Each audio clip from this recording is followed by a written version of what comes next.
E përmende pak më herët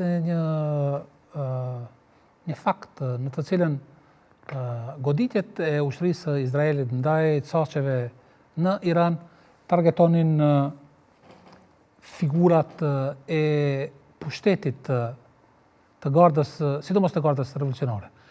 Por ka një mendim apo një analizë kulla se nuk janë targetuar deri më tani komandantët apo krerët e ushtrisë së rregullt në Iran. Duhet t'i jenë. Pra, ata që janë targetuar, nëse ti shoh, janë figura 2025-2026. Janë figura publike, të cilët kanë pasur zyrët e tyre, duhet t'i jenë, ta janë kryeqytet.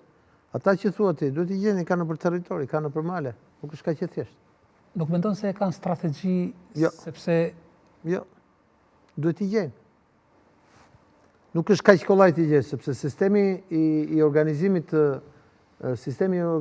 iranian është bërë në sistemin e oktapodit, ka një përshkrim nga ana kur flasim për gardën e revolucionare, por jo të ushtrisë së rregullt. Po njëjta gjë është. Po kanë të njëjtën, pra janë dy ushtri, garda në një anë dhe ushtria në anën tjetër, dhe organizimi i tyre në formë territoriale është që ato veprojnë në mënyrë autonome.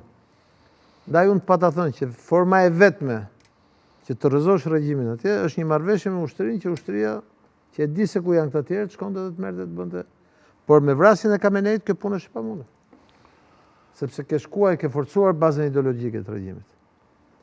Shiko, në gjithë të konflikt, duhet ndalim pak në një aspekt tjetër të konfliktit.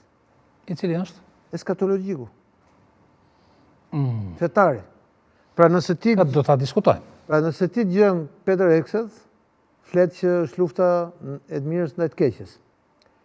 Nëse ti dëgjon izraelitët, flet që është lufta e të mirës ndaj të keqes. Ata flasin për Amalekun non stop. Nëse ti dëgjon iranianët, edhe këta flasin për imamin e fundit, për Dejjalin, për luftën të mirës ndaj të keqes, për Mediun e tjerë. Çështja është që arabët e njëjta gjë. Pra, me aspektin eskatologjik, këta kanë unifikuar radhët. Në Izrael nuk po bën më kush opozit ndaj qeverisë. Janë gjithë me Bibi Netanyahu se thotë jemi përballë kërcënimit që na vjen nga Irani për të na zhdukur nga harta.